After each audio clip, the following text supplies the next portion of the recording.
पहला क्वेश्चन आपकी स्क्रीन पे है, आपसे पूछ रहा है किसी गोले का उत्च्छेद और अनुविच्छेद क्या होता है। गोले की बात हो रही है। गोला आप जानते हैं कि वृत्त का ठोस रूप गोला कहलाता है। नाम दिया गया आयत बटा वर्ग, वृत्त बटा वृत्त, वृत्त बटा वर्ग या फिर वृत्त बटा त्रिभुज। आप मान लो कि ये है आपका कोई वृत्त। अब इसमें अगर गोला बनाया जाएगा तो इसमें हर एक साइड से आप फिल कर दीजिए, बस उभरी हुई आकृति गोला। अब इसे आप चाहे इस साइड से देखें चाहे नीचे से देखें, आपको ये हर साइड से गोला ही दिखाई देगा। तो जो उत्च्छेद बटा अनुविच्छेद होता है उसका दोनों का रेशियो जो आएगा वृत्त बटा वृत्त ही होगा। तो सही जवाब क्या आएगा, बी के साथ सही जवाब बनेगा। B is the right answer. वृत्त बटा वृत्त इज द राइट आंसर। बढ़ेंगे अगले क्वेश्चंस की तरफ। प्रश्न संख्या 2 की बात होगी। 2 नंबर क्वेश्चंस कह रहा है क्षैतिज समतल पर अपने सिर पर खड़े बेलन का उत्च्छेद कैसा दिखाई देगा। बात यहाँ पे बेलन की हो रही है, याद रखना। बेलन कैसा खड़ा हुआ है, क्षैतिज समतल पे खड़ा हुआ है। अगर समतल पे खड़ा हुआ है बेलन तो ऐसा ही होगा बेलन। अब बेलन का उत्च्छेद कहा जा रहा है कि वृत्ताकार होगा, आयताकार होगा, वर्गाकार होगा या फिर त्रिभुजाकार होगा। तो अगर बेलन के उत्च्छेद की बात करें तो इस साइड से आप देखेंगे, जब इस साइड से आप देखेंगे तो ये कैसा दिखाई दे रहा है, तो ये आपको कैसा दिखाई दे रहा है, सही जवाब दीजिए, आयताकार दिखाई दे रहा है। तो सही जवाब आयताकार के साथ जाएगा।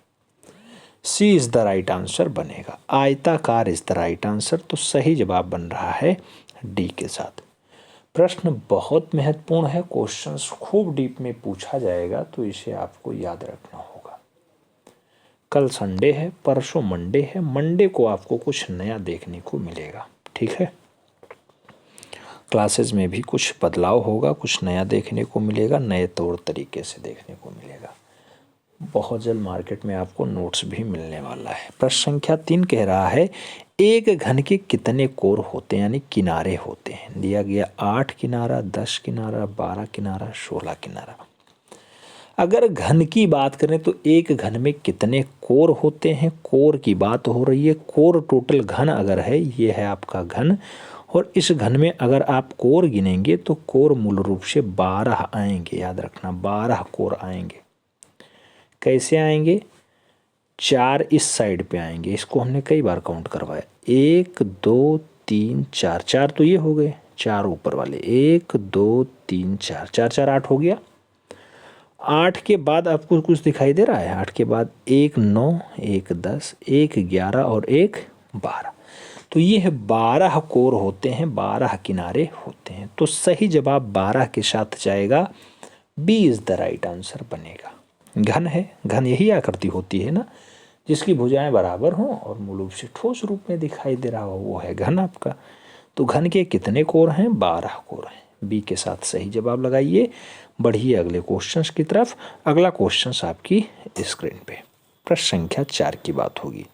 4 नंबर क्वेश्चन कह रहा है निम्न में से किस ठोस में त्रिभुजाकार फलक होता है। कौन से ठोस में त्रिभुजाकार फलक होगा। नाम घन का भी है, पिरामिड का भी है, शंकु का भी है और प्रिज्म का भी है। तो त्रिभुजाकार फलक कहाँ पाया जाता है। त्रिभुजाकार फलक आपको बताना है कि कहाँ पे आया जाता है। तो जब आप त्रिभुजाकार फलक की बात करेंगे तो सही जवाब आएगा इसमें सूची स्तंभ आएगा। लेकिन सूची स्तंभ कहीं दिखाई देता है, त्रिभुजाकार फलक कहाँ दिखाई देगा। त्रिभुजाकार फलक आपको कहाँ दिखाई देगा, तो सूची स्तंभ में दिखाई देता है। और सूची स्तंभ कहीं पे दिखाई दे रहा है यहाँ पे। तो इसका जो सही जवाब होगा किसी ठोस में त्रिभुजाकार फलक। तो आप जानते हैं कि त्रिभुजाकार फलक कहाँ दिखाई देगा, वो ठोस भी हो और त्रिभुजाकार भी हो। तो शंकु में दिखाई देगा। ये है शंकु की रचना। अब शंकु में आप किसी तरह से इसे बना लीजिए, किसी तरह से आप फोल्ड कर लीजिए। अगर इसे त्रिविमीय में आप दिखाएंगे तब भी मूल रूप से वही बनेगा, ठीक है। तो इसका ये वाला फलक भी आपको सदैव त्रिभुजाकार दिखाई देगा, ये वाला फलक भी सदैव त्रिभुजाकार दिखाई देगा और ये वाला तो आपको दिखाई ही दे रहा है। तो त्रिभुजाकार फलक कहाँ दिखाई देगा, तो सही जवाब आएगा शंकु के साथ। B is the right answer बनेगा। बढ़ेंगे अगले क्वेश्चन की तरफ। प्रश्न संख्या 5 आपसे पूछ रहा है, एक समान ऊंचाई की लंब रेखाएं जितनी दूर होती जाएंगी कैसी प्रतीत होंगी। अगर समान ऊंचाई की लंब रेखाएं हैं तो जितनी दूर होती जाएंगी कैसी दिखाई देंगी, छोटी, ऊंची, बड़ी या फिर नीची। तो ऐसी लंब रेखाएं हैं, खड़ी रेखाएं हैं, जितनी दूर होती जाएंगी कैसी दिखाई देंगी, तो थोड़ा सा छोटी दिखाई देंगी। तो सही जवाब छोटे के साथ जाएगा। First is the right answer बनेगा, ए इज द राइट आंसर। बढ़ेंगे अगले क्वेश्चंस की तरफ। प्रश्न संख्या 6 की बात होगी। 6 नंबर क्वेश्चंस कह रहा है, किसी भी सममितीय दृश्य में एक साथ कितनी विमाएं मिलती हैं। सममितीय दृश्य में एक साथ कितनी विमा, 2 विमा, 4 विमा, 3 विमा, 5 विमा। सही जवाब क्या होगा। तो किसी भी सममितीय दृश्य में एक साथ कितनी विमाएं मिल जाती हैं। सममितीय दृश्य होता है, उसमें 3 विमाओं का मेल होता है। तो सही जवाब 3 विमा आएगा, यानी B is the right answer बनेगा। B is the right answer. बढ़ेंगे अगले क्वेश्चंस की तरफ। अगला क्वेश्चन 7 नंबर आपसे कह रहा है कि सममितीय विक्षेप जो चित्रण है इसमें किस कोण का प्रयोग करते हैं। सममितीय विक्षेप में कौन सा कोण आएगा, 90 डिग्री, 45 डिग्री, 60 डिग्री या फिर 30 डिग्री। तो जब सममितीय विक्षेप होता है, आप देखते होंगे कोई भी सममितीय चित्रण बनाया जाता है तो सदैव ये 30 डिग्री का झुकाव लिया जाता है। तो सही जवाब 30 डिग्री के साथ जाएगा। D is the right answer बन जाएगा। 30 degree is the right answer. बढ़ेंगे अगले क्वेश्चन की तरफ। प्रश्न संख्या 8 आपसे पूछ रहा है, क्या पूछ रहा है, किसी वर्गाकार प्रिज्म का अनुविच्छेद और उत्च्छेद क्या होगा जबकि प्रिज्म अपने आधार पे खड़ा हुआ है। नाम है वृत्त बटा त्रिभुज होगा, त्रिभुज बटा आयत होगा, वर्ग बटा वृत्त होगा या फिर वर्ग बटा आयत होगा। सही जवाब क्या होगा। अगर पूछा जाए कि वर्गाकार प्रिज्म है, अगर वर्ग आकार में प्रिज्म दिखाई दे रहा है तो उसका अनुविच्छेद बता उत्च्छेद पूछा गया है। और अनुविच्छेद होता है ऊपर से देखने पे और उत्च्छेद होता है फ्रंट पे देखने पे। तो अगर वर्गाकार प्रिज्म है तो ऊपर आएगा क्या, वर्ग, ऊपर आएगा वर्ग, और नीचे क्या आएगा, तो सामने से जब आप देखेंगे तो वृत्त आएगा। तो सही जवाब वर्ग बटा वृत्त होगा। B is the right answer बनेगा। अच्छा, वर्ग बटा वृत्त होगा कि वर्ग बटा आयत होगा। तो आप जब देखेंगे ये आपका मान लो प्रिज्म है, ये आपका प्रिज्म है, और इसका जब समपार्श्व बनेगा तो बहुत सारी रचनाएं आएंगी। तो इस साइड से भी आएगा, इस साइड से भी आएगा, इस साइड से। तब आप जब इस साइड से इसे देखेंगे तो ये क्या दिखाई देगा, आयत दिखाई देगा। और ऊपर से क्या दिखाई दे रहा है, तो आपको वर्ग दिखाई दे रहा है। तो वर्ग बटा आयत इसका होगा। सही जवाब डी के साथ आएगा, वर्ग बटा आयत इज द राइट आंसर। बढ़ते हैं अगले क्वेश्चंस की तरफ। अगला क्वेश्चंस 9 नंबर आपसे पूछ रहा है कि तिरछे अक्षरों में वाक्य लिखते समय अक्षरों का झुकाव कितने अंश का होता है। 70 डिग्री, 75 डिग्री, 65 डिग्री, 30 डिग्री। झुकाव कितना होगा जब तिरछे अक्षरों में लिखाया जाएगा। तो तिरछे अक्षरों की लिखाई में जो ये झुकाव आएगा 75 डिग्री का होगा, 75 डिग्री का होगा, 75 डिग्री का होगा। तो सही जवाब सी के साथ बनेगा, 75 degree is the right answer. बढ़ेंगे अगले क्वेश्चंस की तरफ। क्लास नंबर कौन सी है, आप जानते हैं क्लास नंबर 6 है। क्लास नंबर 6 में भी हम लोगों ने सेक्शन ए ही सॉल्व किया है। सेक्शन ए की अभी 4-5 क्लासेज और करवा दी जाएं और थोड़ा सा लंबा लंबा क्लासेस करवाया जाए। अब 10 क्वेश्चंस के ना रखे जाएं। अच्छा ठीक रहेगा, या 10 ही रखे जाएं, 10 आते हैं तो 10 ही रखे जाएं, ठीक रहेगा। प्रश्न संख्या 10 कह रहा है कि 8 मीटर को 2 सेंटीमीटर से प्रदर्शित करने वाली विकर्ण मापनी का निरूपक भिन्न बताओ। 8 मीटर है और 2 सेंटीमीटर है, तो चित्र पे माप 2 सेंटीमीटर होगा, वास्तविक माप 8 होगा। याद रखना। तो आरएफ कैसे निकालेंगे, आरएफ निकलेगा चित्र पे माप 2 सेंटीमीटर, वास्तविक माप 8 मीटर। मीटर को सेंटीमीटर में कन्वर्ट कर दिया, इसका आरएफ निकल करके आ गया 1/400। 1/400 इज द राइट आंसर। सही जवाब डी के साथ बन रहा है। 1/400 इज द राइट आंसर, यानी D is the right answer आ रहा है। उम्मीद है समझ में आ गया होगा। क्लास नंबर 6 आपको कैसी लगी, थोड़ा सा कमेंट के माध्यम से बताइएगा। इस पे बहुत जल्द काम होगा, और जैसे सेक्शन ए कंप्लीट होता है फिर B C D E F जब हम लोग पढ़ेंगे तो बहुत विस्तार से पढ़ेंगे, बहुत अच्छे से पढ़ेंगे। हालांकि इसमें भी बहुत विस्तार आने वाला है, जो हम लोग डिजिटल बोर्ड पे पढ़ेंगे तो और थोड़ा लंबा चौड़ा क्लास बनने वाला रहेगा। ठीक है, मिलते हैं। ये देखते हैं जो पहला पॉइंट लिया गया, पहला क्वेश्चन लिया गया, वो कह रहा है कि सममितीय चित्रण में वस्तु का प्रत्येक माप निर्दिष्ट माप के अनुसार कैसा होता है। सममितीय चित्रण में वस्तु का प्रत्येक माप निर्दिष्ट माप के अनुसार कैसा होगा। तो जो सममितीय चित्रण बनता है उसमें जो वस्तु की माप है और निर्दिष्ट माप है, जो दी गई माप है, उसमें सदैव कैसा दिखाई देगा, छोटा दिखाई देगा, बराबर दिखाई देगा, आधा होगा या फिर बड़ा होगा। तो अगर हम कहें ये जो है 5 सेंटीमीटर लंबी रेखा है, ये हमने खींच दिया, तो मूल रूप से पूछा जाए कितने सेंटीमीटर रेखा है, तो आपको लग रहा है कि लगभग बराबर है। तो ये अगर 5 है तो ये भी 5 होगा, यानी वो बराबर ही दिखाई देगा सममितीय चित्रण में। सममितीय चित्रण वो होता है कि आधार से रेखा खींची जाए, 75 डिग्री झुकाव लिया जाए और मूल रूप से इस पर कोई अक्षर बनाने को दे दिया जाए। यहाँ पे ज़्यादातर टी अक्षर, एच अक्षर ऐसे पूछा जाता है। तो जैसे टी अक्षर यहाँ बनाया गया, तो अगर इसकी हाइट यहाँ पे 2 सेंटीमीटर है, इसकी जो है लेंथ जो है 1.5 है, तो अगर नीचे बनाया जाए, इस पर सीधे बनाया जाए, तब भी ये सेम ही सेम होगा, याद रखना।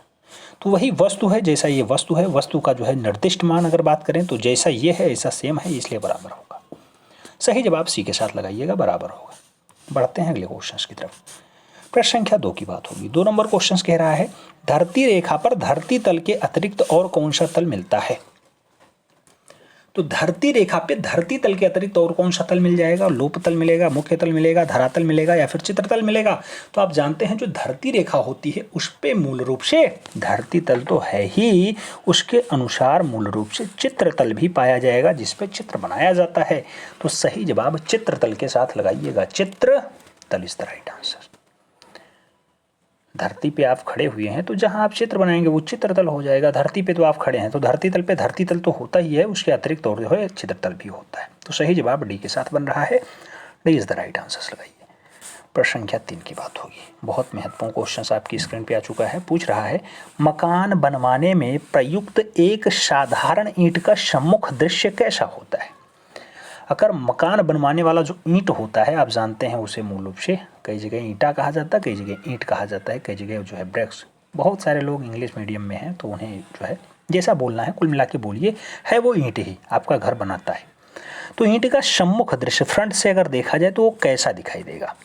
वर्ग में दिखाई देगा, समलंब में दिखाई देगा, आयत में दिखाई देगा या फिर सम अष्टभुज में दिखाई देगा। तो ईंट का अगर सम्मुख दृश्य आप देखेंगे तो मूल रूप से आप देखते होंगे इस टाइप से ईंट होता है ये। देन उसके बाद क्या आता है, उसके बाद इस टाइप का आकार होता है।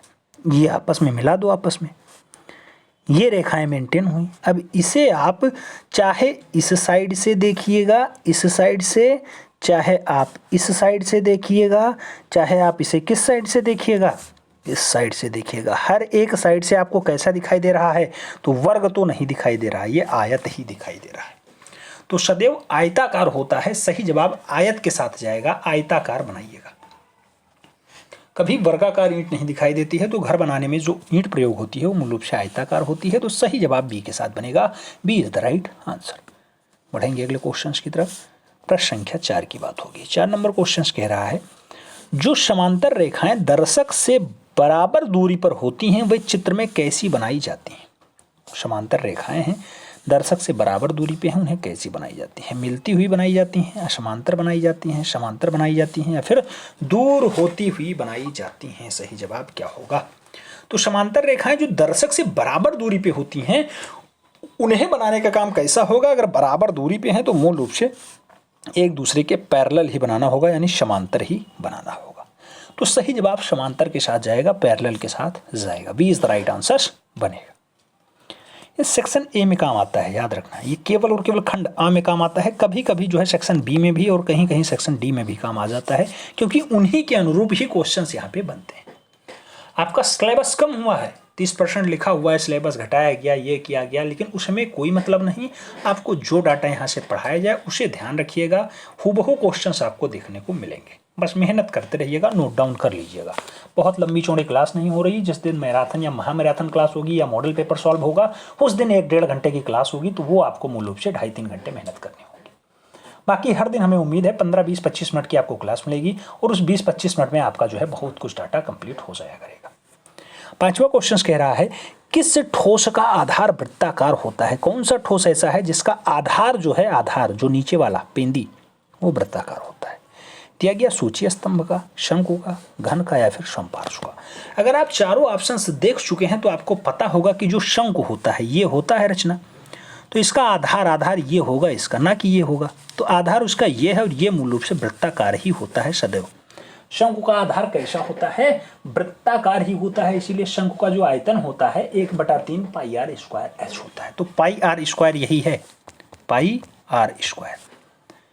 एच इसकी हाइट है ये, और 1/3 इसलिए कर दिया गया क्योंकि अगर ये पूरा लिया जाता तो एक ये बना, एक ये बना, एक ये बना, तो 1/3 ही भाग ये है। ठीक है, टोटल 3 भागों में पहला हिस्सा, 2 भाग इसके शेष रह जाते हैं कोई भी। तो मूल रूप से किसका आधार वृत्ताकार होता है? सही जवाब होगा शंकु का। सही जवाब सी के साथ लगाइएगा, सी इज द राइट आंसर बन जाएगा। बढ़ते हैं अगले क्वेश्चन की तरफ। प्रश्न संख्या 6 की बात होगी। पूछ रहा है 9 सेंटीमीटर गुणे 12 सेंटीमीटर के आयत का विकर्ण 300 मीटर है, इसका निरूपक भिन्न क्या होगा? आरएफ पूछ रहा है, विकर्ण मापनी में क्वेश्चन बनता है आरएफ। ऑप्शंस में दिया गया 1/200, 1/300, 1/2000, 12/300। सही जवाब क्या होगा? देखिए क्वेश्चन थोड़ा सा आपको जो है घुमाने का प्रयास कर रहा है। 9 सेंटीमीटर गुणे 12 सेंटीमीटर का आयत है, तो अगर ये 9 है ये 12 है तो मूल रूप से ये क्या होगी?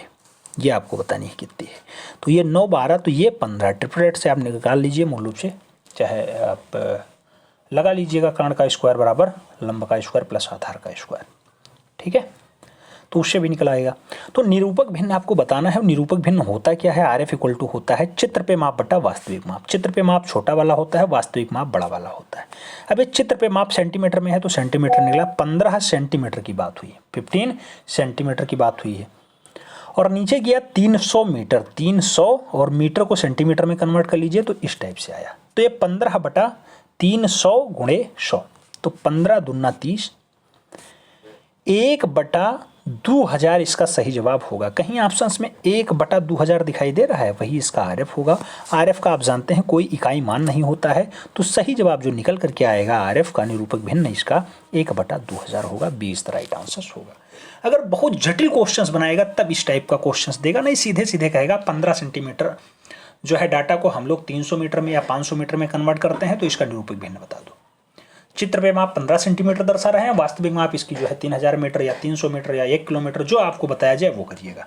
बस सेम यूनिट कर लीजिएगा कि अगर यहाँ सेंटीमीटर है तो नीचे भी सेंटीमीटर कर लीजिए, काट पीट के जो आपका जो है फ्रैक्शन के रूप में आएगा वही आपका आरएफ होता है। तो सही जवाब बी के साथ बन जाएगा, 20 द राइट आंसर होगा। आगे बढ़ेंगे। समझ में आया, नहीं समझ में आया ये बताइए। अगर नहीं समझ में आया बताइएगा, तुरंत इसे जो है और डीप में हम पढ़ा देंगे। फिलहाल अभी आगे आपको इस पे स्पेशल वीडियोस मिलेगी, मापनी पे अलग मिलेगी, तिरछी लिखाई पे अलग मिलेगी, अल्फ़ाबेट लिखने पे अलग मिलेगा, सममितीय चित्रण पे अलग मिलेगा, रचनात्मक ठोस ज्यामिति पे अलग, सबका अलग अलग डाटा ही आपको मिलेगा, क्योंकि सभी खंड अलग अलग हैं। सभी खंड में अलग अलग अथवा सभी को कराया जाएगा। यहाँ पे कोई भी पॉइंट ही नहीं छोड़ा जाएगा। अथवा ऐसा नहीं है कि एक पेपर उठाए तो उसमें कोई हमें आता है वो करके पढ़ जाएंगे, सभी को कराएंगे कि आपको जो आए एग्जाम में वो आप करिएगा। हमारे अकॉर्डिंग मत चलिएगा, आपको जो आए, क्योंकि हमने सब पढ़ाया है, सब में से आपको जो आए वो करिएगा। नंबर सभी का सेम ही होता है। प्रश्न संख्या 7 की बात होगी। आपको कह रहा है किसी वर्ग का क्षेत्रफल बताओ यदि वर्ग की भुजा a सेंटीमीटर है। a गुणे ये होगी, 4 ये होगी, 2 ये होगी, या फिर a गुणे a होगी। वर्ग है और वर्ग का क्षेत्रफल क्या होता है? तो आप जानते हैं कि जो उसकी भुजा दी गई है, भुजा गुणे भुजा अगर कर दिया जाए तो वर्ग का क्षेत्रफल आ जाता है।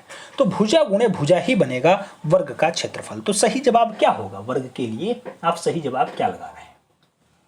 वर्ग के लिए आप सही जवाब क्या लगा रहे हैं? घन के लिए तो आप जानते हैं घन का आयतन a क्यूब होता है, लेकिन वर्ग का क्षेत्रफल a गुणे a ही होगा। तो सही जवाब फर्स्ट के साथ आएगा, ए इज द राइट आंसर हो जाएगा। बढ़ते हैं अगले क्वेश्चंस की तरफ। प्रश्न संख्या 8 की बात होगी। 8 नंबर क्वेश्चंस कह रहा है निरूपक भिन्न की इकाई होती है मीटर में, किलोमीटर में, सेंटीमीटर में, इनमें से कोई नहीं। निरूपक भिन्न की अभी हमने बात किया है कि आरएफ की कोई इकाई ही नहीं होती है, कोई इकाई मान नहीं होता है कि किलोमीटर होगा, सेंटीमीटर होगा, डेकामीटर होगा, डेसीमीटर होगा या फिर इंच में होगा, ऐसा कोई मान ही नहीं निर्धारित है। तो कुल मिलाकर के निरूपक भिन्न की कोई इकाई नहीं होती है, इनमें से नहीं लगा लीजिएगा, D is the right answer हो जाएगा, नहीं होती है। ठीक है, क्लास नंबर 4 की बात हो रही है, याद रखना। प्रश्न संख्या 9 आपकी स्क्रीन पे पुनः आ गया है, बहुत बढ़िया मापनी का क्वेश्चन है। 5 सेंटीमीटर बराबर 6 मीटर प्रदर्शित करने वाली विकर्ण मापनी का निरूपक भिन्न क्या है। 5 सेंटीमीटर को 6 मीटर से प्रदर्शित किया जाता है, इसका निरूपक भिन्न आपको बताना है। अब ऐसे लिखिएगा RF इक्वल टू 5 cm बता 6 मीटर। 6 मीटर को सेंटीमीटर में कन्वर्ट कर लीजिए, कितना आया 5/600 यानी 12 पंचे 60 120। तो क्या हुआ इसका मान 1 बटा क्या हुआ 12 पंचे 60 ना, तो 1/120 कहीं ऑप्शंस में दिखाई दे रहा है, वही इसका RF होगा। RF इसका क्या होगा, निरूपक भिन्न क्या होगा 1/120 होगा। तो सही जवाब बी के साथ जाएगा, B is the right answer बनेगा, B is the right answer होगा। पढ़ते हैं अगले क्वेश्चंस की तरफ। प्रश्न संख्या 10 की बात हो रही है। 10 नंबर क्वेश्चंस कह रहा है पंचभुजाकार सूची स्तंभ में कुल कितने त्रिभुजाकार पार्श्व होंगे। पंचभुजाकार सूची स्तंभ है, उसमें कुल कितने त्रिभुजाकार पार्श्व होंगे, 6 होंगे, 5 होंगे, 3 होंगे, 4 होंगे। सही जवाब क्या होगा, अगर पंचभुजाकार शब्द जुड़ा हुआ है तो 5 होंगे, याद रखना। सही जवाब जो है सी के साथ बनेगा, C is the right answer. 2-4 minute जैसे ही क्लास डिले होती है फोन आने स्टार्ट हो जाते हैं, थोड़ा सा जो है सब्र रखा करिए। 6 बजे हमने कहा है कि 6 बजे क्लास होगी, तो 6 बजे का 10 मिनट हो सकता है, 15 मिनट हो सकता है, इससे ज़्यादा डिले नहीं होगा। ठीक है, मैं चाहूँगा कि जो है एग्जैक्ट टाइम पे क्लास हो आपकी, लेकिन अगर नहीं हो पाता है थोड़ा बहुत। नमस्कार दोस्तों, स्वागत है आपका हमारे official YouTube channel GS by Neeraj में। कैसे हैं आप सब? मैं उम्मीद करता हूँ स्वस्थ होंगे, मस्त होंगे, अपनी तैयारी में व्यस्त होंगे। मित्रों, आज की जो ये क्लास है ये प्रावैधिक कला स्पेशलाइज है। याद रखिएगा, प्रावैधिक कला का जो पेपर है आपका वो 22 फरवरी को है। कब है? 22 फरवरी 2023 को आपका पेपर है। तो आप सभी को बहुत बहुत शुभकामनाएं कि आप लोग हमारे सपने को साकार करें और 95/100 का नंबर जो है कंप्लीट करें, अपना टारगेट कंप्लीट करें। और उम्मीद है कि आप लोग कंप्लीट करेंगे। अगली बार भी हमने 95/100 का सपना देखा था और 99/100 का पूरा हुआ था। 99/100 का सपना पूरा हुआ था। 95/100 का जो स्कोर था लगभग 50 से 60 बंदों का था। 98, 97 और 96 लाने वाले लगभग 8 से 10 लोग थे और 99 तो प्रियंका जी ला के टॉप भी करती थी। ठीक है, इस बार भी हमें यही पूरी आशा है कि आप लोग ऐसा करेंगे और ईमानदारी के साथ काम कर रहे होंगे, साफ सफाई पे विशेष ध्यान दे रहे होंगे, हर एक प्रश्न को सीरियसली ले रहे होंगे, हल्के में नहीं ले रहे होंगे। सीरियसली लेने का मतलब यहाँ ये है कि जो 100 नंबर का आपका पेपर है, हर एक खंड, जैसे आप सेक्शन ए देखते हैं, सेक्शन ए में जो 10 प्रश्न पूछे जाएंगे इन्हें करने का पूरे प्रयास आप कर रहे हैं। सेक्शन बी जो आपका है अक्षर लेखन बढ़िया से साफ़ सुथरा आप कर रहे हैं। सेक्शन सी जो है आप जो है क्षेत्रफल से संबंधित सभी क्वेश्चन आयतन, क्षेत्रफल, परवलय, परवलय से सॉल्व कर रहे हैं, उसकी रचना विधि लिख रहे हैं, साफ़ सुथरा लिख रहे हैं। सेक्शन डी की अगर बात होती है रचनात्मक ठोस ज्यामिति, प्रश्न अच्छे से सॉल्व कर रहे हैं, रचना विधि आप आराम से लिख रहे हैं, अच्छे से लिख रहे हैं, ऐसा हम मानते हैं। जो सेक्शन डी के बाद सेक्शन ई आता है, समितीय चित्रण है, बहुत अच्छे से आप लोग कर रहे हैं और इस पर अपनी रचना विधि और अपनी प्रतिक्रिया दे रहे हैं। उसके बाद सेक्शन एफ जो आपका 60 है नहीं 30 नंबर का होता है, इस पर आप अपना जो है जो आपका मजबूत है, चाहे वो प्रकृति चित्रण हो, प्राकृतिक दृश्य चित्रण हो या स्मृति चित्रण हो, जो भी आप है जिसमें पारंगत हैं, बढ़िया से कर लेते हैं, वो वाला पोर्शन आप कर रहे हैं, इसकी प्रैक्टिस कर रहे हैं, साफ सफाई विशेष ध्यान दे रहे हैं, चित्रों का उचित अनुपात दे रहे हैं, हमेशा मान के चल रहे हैं। अगर नहीं कर रहे हैं तो बाबू आप अपने साथ धोखा कर रहे हैं। थोड़ा सा मेहनत करें, ईमानदारी के साथ मेहनत करेंगे तो कोई प्रश्न जो है बहुत ज़्यादा जटिल नहीं है। बहुत सारे लोग सोच रहे हैं बाद में एडमिशन लिया है क्या होगा, उनको भी वही प्लेलिस्ट फॉलो करवा दी गई है, प्ले लिस्ट भेज दी गई है, आप प्लेलिस्ट देख लें, उसमें सभी क्लासेस क्रमवार दी गई हैं, उन्हीं क्लासेस को फॉलो करें, काम आपका हो जाएगा। आइए स्टार्ट करते हैं। प्रश्न कह रहा है आज जो है ये सेक्शन ए से संबंधित प्रश्न है, लगभग 30-40 प्रश्न होंगे, हमें लग रहा है 30 प्रश्न आज हैं और हाथ से लिखना थोड़ा सा मेहनत का काम है। आज थोड़ी सी तबीयत भी डाउन थी, इसलिए जो है क्लास बहुत अच्छी नहीं हो पाई, तो उसके लिए हमें माफ़ी चाहते हैं, माफ़ करिएगा। आइए स्टार्ट करते हैं। सेक्शन ए स्पेशलाइज है, मैराथन कह सकते हो, महामैराथन कर सकते हो, जो आपका नाम हो वो दे सकते हो। दिया जा रहा है कि साधारण मापनी पे कितनी मापें, ये पूछा जाता है। तो 2 मापें मित्रों मापी जाती हैं। साधारण मापनी पूछा जाए तो 2 माप लगाना, जबकि दूसरा पॉइंट दिया गया विकर्ण मापनी पर कितनी माप, तो बेटा 3 माप यहाँ पे दर्शाया जाता है। और आगे अगर बात करते हैं, तीसरा पॉइंट दिया गया है कि जो है अंग्रेजी के बड़े अक्षरों की ऊंचाई कितनी होती है। तो कोई भी इंग्लिश का अक्षर हो, चाहे ए हो, बी हो, सी हो, डी हो, ई हो, कोई भी हो, जेड हो, एक्स हो, वाई हो, तो उसका जो हाइट होगा ये वाला, ये सदैव 7 खाना होगा, और खाने के जो आकार होंगे वो आधा सेंटीमीटर का होगा, यानी 0.5 सेंटीमीटर का होगा, याद रखना। अगला पॉइंट 4 नंबर दिया गया, कह रहा है अंग्रेजी के अक्षर एम और डब्ल्यू की चौड़ाई कितने खाने की होती है। आप जानते हैं इसकी जो लंबाई है वो तो 7 खाना हो गया, कितना है 7 खाना, लेकिन इसको चौड़ाई में लिखने में कितने खाने लगेंगे, तो यहाँ पे 5 खाने लगते हैं। एम और डब्ल्यू को लिखने में 5 खाने लगते हैं। और अगला पॉइंट दिया गया कि अंग्रेजी का अक्षर है आई की चौड़ाई कितने खाने होती है, तो आई की चौड़ाई केवल 1 खाना होती है। और आई की हाइट कितनी होती है, तो 7 होती है। 7 खानों की ऊंचाई आई में आराम से होती है, याद रखना। ये सब की पॉइंट है, एकदम दिमाग में बिठा लेना है। अगला पॉइंट 6 नंबर कह रहा है प्रत्येक 2 अक्षरों के बीच एक खाने का रिक्त स्थान छोड़ा जाता है। जैसे आपने लिखना है NIRAJ, नीरज सर, SIR। तो मित्रों इसको लिखने के लिए आप जो लाइनिंग खींचेंगे, जो आप इसका डाटा बनाएंगे, पहले आपको यही लाइनिंग खींचनी होती है ना। तो जो आप लाइनिंग ये वाला ग्राफ बनाएंगे, तो इसमें नीरज लिखने के बाद जैसे आप N लिखेंगे, तो N लिखने के बाद आपको कितने खाने छोड़ने होंगे, ऐसे 4 खानों में तो N लिखा जाएगा आपका, इस टाइप से। N लिखने के बाद आप I लिखने के लिए पहले 1 खाना सादा छोड़ेंगे, देन I लिखेंगे, इस टाइप से, ठीक है। तो क्या काम करना होगा आपको, नीरज लिखने के लिए, नीरज सर लिखना है। कोई भी अक्षर लिखिएगा, अगर लिखा है गया है 2 अक्षर तो उसके बीच 1 खाना छोड़ा जाता है। क्वेश्चंस खूब छपता है, इंपॉर्टेंस है, ध्यान दीजिएगा। और आगे अगर बात करते हैं, कहा जाता है घनघनाभ क्षेत्रफल से भी खूब क्वेश्चंस पूछे जाते हैं। तो इसका आयतन आपको याद रखना है। घनाभ का आयतन क्या होता है, तो लंबाई, उसके साथ चौड़ाई, उसके साथ ऊंचाई। तो LBH होता है घनाभ का जो है क्या, LBH क्या होता है, आयतन होता है, वॉल्यूम होता है। घन का आयतन क्या होता है मित्रों, घन आप जानते हैं इस टाइप की आकृति होती है जिसकी सभी भुजाएं बराबर हों, वो आपका घन कहलाता है। तो इसमें भुजा गुणे भुजा गुणे भुजा, जैसे यहाँ पे L आपका है, B आपका है, H आपका है, ये सब असमान है इसलिए इनका गुणा कर दिया गया। घन में होता क्या है, सभी समान होती हैं, तो इसलिए A हो जाता है, तो इसे A³ लिख दिया जाता है। ऐसे घन के विकर्ण की बात हो, कभी कभी छप जाता है क्वेश्चन, तो घन का विकर्ण क्या होता है, √3 इंटू भुजा। भुजा आपने A माना है तो A, भुजा आपने X माना है तो X, तो √3 इंटू भुजा घन का विकर्ण होता है। और आगे अगर बात करते हैं घन का संपूर्ण पृष्ठ क्या होता है, संपूर्ण पृष्ठ मतलब कोई भी जो है किनारा छूटे ना, तो उसे कहा जाता है 6 के साथ गुणा कर लो, उसके बाद भुजा गुणे भुजा कर लो, यानी भुजाओं का स्क्वायर कर लो, 6 से गुणा कर दो। क्यों, क्योंकि जो है घन होता है, घन में टोटल कितने फलक होते हैं, तो घन में फलकों की संख्या होती 6। आप देखना, काउंट कर लेना, देखो हम काउंट करवाए दे रहे हैं। पहला फलक आपका ये पीछे वाला 1 हो गया, दूसरा फलक ये आपका फ्रंट वाला 2 हो गया, तीसरा फलक आपका ये 3 हो गया, चौथा फलक आपका ये पीछे वाला 4 हो गया, पांचवा फलक आपका ये नीचे वाला ये 5 हो गया, और छठवां फलक आपका ये ऊपर वाला।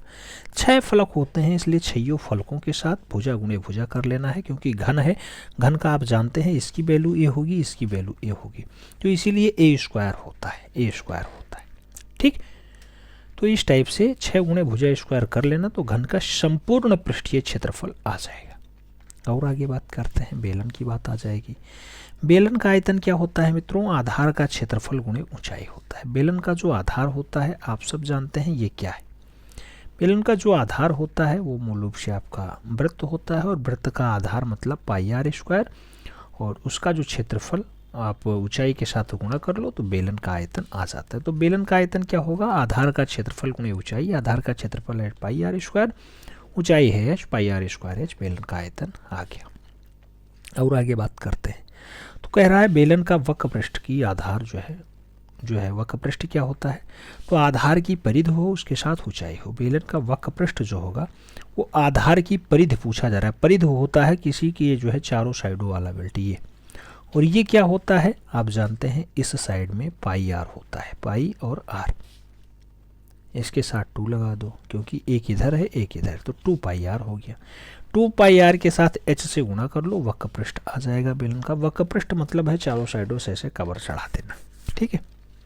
आगे प्रश्न संख्या 13 कह रहा है क्या होता है बेलन का संपूर्ण पृष्ठ। मित्रों बेलन का संपूर्ण पृष्ठ वक्र पृष्ठ के साथ दोनों सिरों का जो क्षेत्रफल ऐड कर लिया जाए, वक्र पृष्ठ का जो है उसके साथ दोनों सिरों का क्षेत्रफल ऐड कर लो, संपूर्ण पृष्ठ आ जाएगा। वक्र पृष्ठ 2 पाई आर एच अभी आपने देखा है, और जो दोनों सिरों का क्षेत्रफल होगा 2 पाई आर स्क्वायर होगा। तो इस टाइप से जो आपका डाटा बनेगा 2 पाई आर एच प्लस आर बनेगा बेलन का संपूर्ण पृष्ठीय क्षेत्रफल। अगला पॉइंट 14 नंबर कह रहा है समबाहु त्रिभुज की भुजा अगर ये है तो त्रिभुज का क्षेत्रफल क्या होगा। अगर मित्रों समबाहु त्रिभुज की भुजा ए दिया गया है तो जो त्रिभुज बनेगा उसका क्षेत्रफल बनेगा √3/4 इंटू भुजा स्क्वायर, भुजा गुणे भुजा। तो √3/4 कर लो, भुजा गुणे भुजा कर लो, ये आपका समबाहु त्रिभुज हो जाएगा। अगर उसकी भुजा ए है तो ए स्क्वायर हो जाएगा। √3/4 भुजा स्क्वायर जो है समबाहु त्रिभुज का क्षेत्रफल होता है। और आगे बात करते हैं गोले की बात आ जाएगी। गोला मतलब ठोस वाला, ये बिल्कुल चाहे इस साइड से देखो चाहे इस साइड से देखो गेंद। तो गोले का आयतन क्या होता है मित्रों, 4/3 पाई आर क्यूब होता है। क्या होता है, 4/3 पाई आर क्यूब गोले का आयतन है। जबकि गोले का संपूर्ण पृष्ठ क्या होता है, 4 पाई आर स्क्वायर। क्या होता है, 4 पाई आर स्क्वायर संपूर्ण पृष्ठ होता है। एक गोला होता है, इसी को आधा से काट दो तो जो आपका फूटा हुआ गेंद होता है वो आपका अर्धगोला होता है। अर्धगोले का आयतन क्या होता है, तो 4 से 2 को भाग दे दो तो 2 बचेगा, तो 2/3 पाई आर क्यूब, यानी 2/3 पाई आर क्यूब जो है वो अर्धगोले का क्या है, आयतन है, आयतन है, याद रखना। और आगे बात करते हैं 18 नंबर प्रश्न कह रहा है अर्धगोले का संपूर्ण पृष्ठ क्या है। अर्धगोले का जो संपूर्ण पृष्ठ है मित्रों वो 3 पाई आर स्क्वायर है। क्या है, 3 पाई आर स्क्वायर। ये अर्धगोले का संपूर्ण पृष्ठ की बात हो रही है। अर्धगोले का संपूर्ण पृष्ठ क्या है, 3 पाई आर स्क्वायर। जबकि आपने अभी गोला देखा था, गोले का संपूर्ण पृष्ठ क्या था, 3 की जगह 4 लिखा था, 4 पाई आर स्क्वायर। आगे बात करते हैं, एक आकृति आ जाएगी शंकु, और शंकु आप जानते हैं इस टाइप वाली आकृति होती है। शंकु का आयतन बहुत पूछा जाता है। 1/3 के साथ आधार का क्षेत्रफल ले लो, उन्हें लंबवत ऊंचाई ले लो। तो 1/3 आधार का क्षेत्रफल, शंकु का आधार क्या होता है, पाई आर स्क्वायर होता है। हाइट से गुणा कर दो 1/3 के साथ, आपका शंकु का आयतन आ जाएगा। 1/3 पाई आर स्क्वायर है शंकु का आयतन होता है। आगे बात करते हैं शंकु का संपूर्ण पृष्ठीय क्षेत्रफल क्या होता है। तो शंकु का जो संपूर्ण पृष्ठीय क्षेत्रफल है वो तिरछा पृष्ठ है प्लस आधार का क्षेत्रफल है। तो आपका पाई आर एल तो आपका तिरछा पृष्ठ हो गया, और पाई आर स्क्वायर जो है आधार का क्षेत्रफल हो गया। तो इस टाइप से शंकु का जो संपूर्ण पृष्ठीय क्षेत्रफल है पाई आर एल प्लस आर हो जाएगा। और आगे बढ़ते हैं, तिरछे अक्षरों में वाक्य लिखते समय अक्षरों का झुकाव कितना होता है। तो अगर आपको तिरछी लिखावट में अक्षर लिखना है इस टाइप वाले में, तो आप देखते होंगे कि ये जो झुकाव होता है ये 75 डिग्री होता है, तो 75 डिग्री होता है, याद रखना, बहुत की पॉइंट है। और आगे बात करते हैं 22 नंबर क्वेश्चन कह रहा है निरूपक भिन्न में अंश सदैव क्या होता है।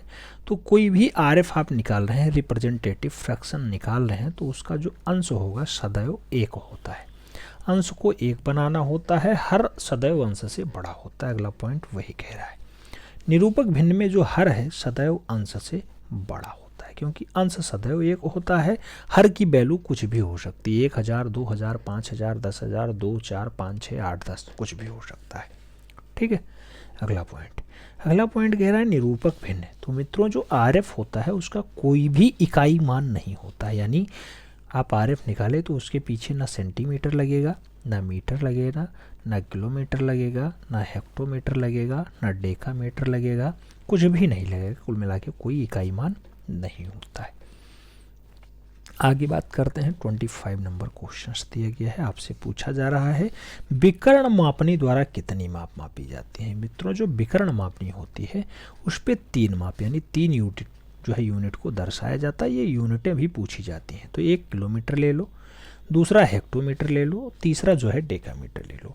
किलोमीटर, हेक्टोमीटर और डेकामीटर किस पे मापी जाती हैं, तो किलोमीटर, हेक्टोमीटर और डेकामीटर जो मापी जाती हैं वो विकर्ण मापनी की यूनिट्स हैं, विकर्ण मापनी की मापें हैं। याद रखना विकर्ण मापनी मतलब 3 माप दर्शाने वाली मापनी आपके सिलेबस में है।